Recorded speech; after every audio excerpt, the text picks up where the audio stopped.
NT Ramarao చిన్న కుమార్తె ఉమా మహేశ్వరి ఆత్మహత్య చేసుకుందన్న విషయం మీద భిన్న కథనాలు వినిపిస్తున్నాయి. నిజంగానే తను అనారోగ్య సమస్యలతో ఆత్మహత్య చేసుకుందా, లేకపోతే తన భర్తతో చాలా ఇబ్బందులు పడిందని ఇలా రకరకాల కథనాలు వినిపిస్తున్నాయి. అసలు ఏం జరిగింది అనడానికి మనతో ఉన్నారు, చిట్టిబాబు ఉన్నారు.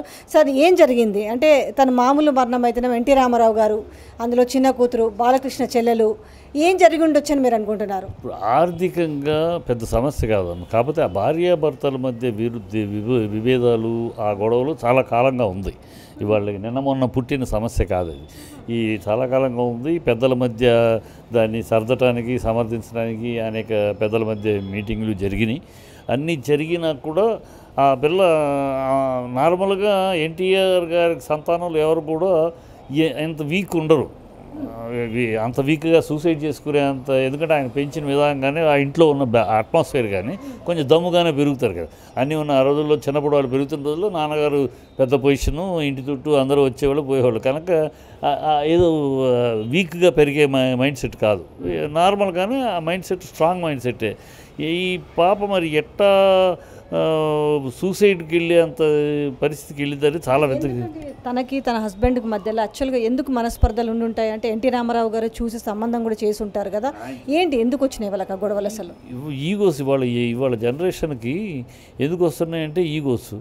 నువ్వెంత అంటే నేను ఎంత, ఏంటి నీకు నేను అడ్జస్ట్ అయి ఉండాలా, నేను సో నువ్వు సో ఇట్లాగూ దీన్ని అడ్వాంటేజ్ తీసుకుని చుట్టూ ఒక్కొక్కసారి అదృష్టం ఏంటంటే మా ఆడపిల్లకి కానీ మా పిల్లడికి అదృష్టం అటుపక్క ఇటుపక్క చక్కటి ఎన్విరాన్మెంట్ ఏర్పడిందంటే ఆ కుటుంబం చిన్న చిన్న సమస్యలు వచ్చినా, భార్యాభర్తల సమస్యలు వచ్చి వెళ్ళిపోతాయి. కానీ అక్కడ అటుపక్క కానీ ఇటుపక్క కానీ ఆ సరౌండింగ్ గ్రూపులో కాస్త విషపురుగులు ఎవరన్నా ఉంటే. తన బ్యాక్గ్రౌండ్ ఏంటి, వాళ్ళ హస్బెండ్ బ్యాక్గ్రౌండ్ ఏంటి? తన బిజినెస్ అయి ఉన్నాయి.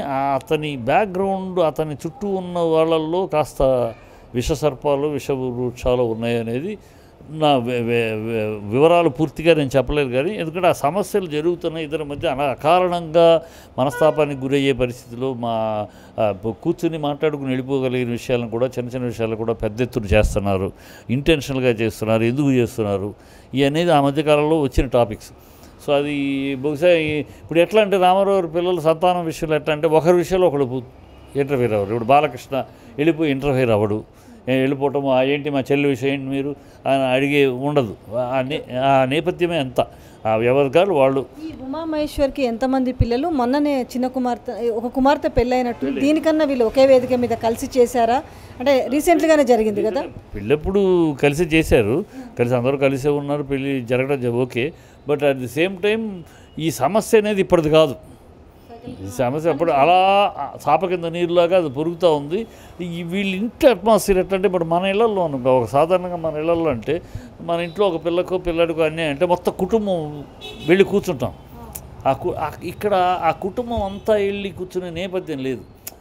ఎక్కువ మంది సంతానం వల్ల ఎవరికి ఒకళ్ళు ద్రోహం చేయరు, ఒకరు తప్పు చేయరు. ఆ పద్ధతిలో నీతి నిజాయితీ అన్నట్టు పెరిగారు, ఎవరిది వాళ్ళు. ఎందుకు అనుకుంటారు? మా గతంలో అంటే నాకు ఈ విషయం మీద ఒక ప్రస్తావన గుర్తొచ్చింది. ఉమామహేశ్వరికే చెందింది ఆ ఇల్లు అనేసి అప్పుడు లక్ష్మీపార్వతిని సిటీ సివిల్ కోర్టు ఖాళీ చేయించినప్పుడు ఉమామహేశ్వరి ఇక్కడ లేదు, అమెరికాలో ఉన్నప్పటికీ కూడా రామకృష్ణ వాళ్ళ కొడుకే వచ్చేసి దగ్గరుండి ఇచ్చేయించాడు కదా.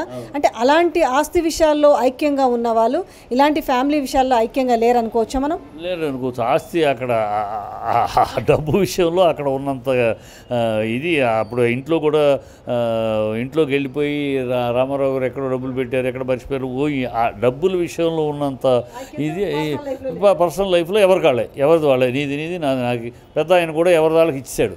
ఎలక్షన్కి వెళ్ళేటప్పుడే మొత్తం ఇది నీది అని ఇచ్చేసి ఆడవాళ్ళ పిల్లలు కూడా పనిచేసేసి నీటికి వెళ్ళిపోయాడు. కనుక ఎవరిది వాళ్ళు చూసుకుంటమే గొప్ప విషయం. ఇప్పుడు మోహన్ కృష్ణ ఉన్నాడు, ఆయన ఎన్టీఆర్ కొడుకే, కెమెరామెన్గా ఏదో చేశాడు. మన సినిమాలు కెమెరామెన్ అతను పెట్టుకుందాం కానీ పెట్టుకోరు, వేరే ఎవరో కెమెరామెన్ చేస్తారు. బాలకృష్ణ చెప్పచ్చు కదా నా కెమెరామెన్గా. ఇప్పుడు సరే టెక్నాలజీ మారింది, అప్పుడు ఉన్న రోజులు కూడా చెప్పేవాళ్ళు కాదు. అంటే అది అట్లా అలవాటు అయిపోయింది. అది ఎవరిది వాళ్ళు. ఇప్పుడు ఈ ఇల్లు ఇప్పుడు లక్ష్మీపార్వతి ఖాళీ చేయించింది. ఆనాడు లక్ష్మీపార్వతి శాపనార్థాలు పెట్టింది. ఆయన నేను కలిసి ఉంది ఇల్లు ఇది దూరం చేసేస్తున్నారు, నాకు ఆ ఇంట్లో కూర్చుంటే ఆయనతోటి ఆయన చూస్తున్నట్టే ఉంది ఆ దేవాలయమే ఇలా చెప్పింది. దాన్ని తీసేసుకున్నారు. ఇప్పుడు దాన్ని కూల్చడం కూడా కూల్చేసేట్టున్నారు, కూల్చేశారు. సో ఇప్పుడు ఆవిడ మనసు కాస్త శాంతిస్తుందేమో. అంటే అంతే కదా, అంటే ఆ రోజు బాగా ఆమె కన్నీళ్లు పెట్టుకుంటూ నా సామాన్లు కూడా తీసుకుపోయి మొత్తం సామాన్లు ఆమె లేదు సిటీ సివిల్ కోర్టులో పడేశారు అప్పుడు.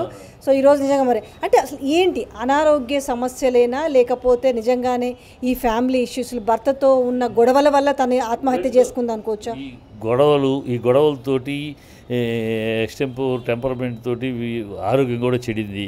ఇది ఇంట్లో చెప్పుకొని తర్వాత పెద్ద నాన్నగారు ఉంటే వేరు, నాన్నగారి దగ్గర వెళ్ళి నాన్న అని చెప్తే ఆయన పెద్ద ఏం బ్రదర్ అని పిలవచ్చు. ఆయన దగ్గర లేరు. ఇప్పుడు వీళ్ళు ఎవరి దగ్గర చెప్పుకోవాలి? కాస్తో కూస్తో వీళ్ళందరిలో కూడా అలా పట్టించుకునేవాడు ఎవరంటే హరికృష్ణ. మిగతా వాళ్ళల్లో హరికృష్ణ కొంచెం కుటుంబ విషయాల్లో ఎవరైనా వెళ్ళి వస్తే ఏంటి అని చెప్పి కుటుంబం తరపున వచ్చి నిలబడి మాట్లాడితే కొంచెం హరికృష్ణకు ఉంది. ఎందుకంటే మొదటి నుంచి అక్కడ పెరిగాడు, సిటీలో పెరగకుండా అక్కడ ఊర్లో పెరిగాడు, నిమ్మకూరులో పెద్దవాళ్ళ మధ్య పెరిగాడు కనుక ఆ స్టైల్ ఉంది. వీళ్ళందరూ సిటీలో పెరిగి రూముల్లోనూ అక్కడక్కడ పెరిగి రామారావు గారి అబ్బాయిలు అని క్లోజ్డ్గా అలా పెరిగారు కదా పిల్లలుగా ఊరు.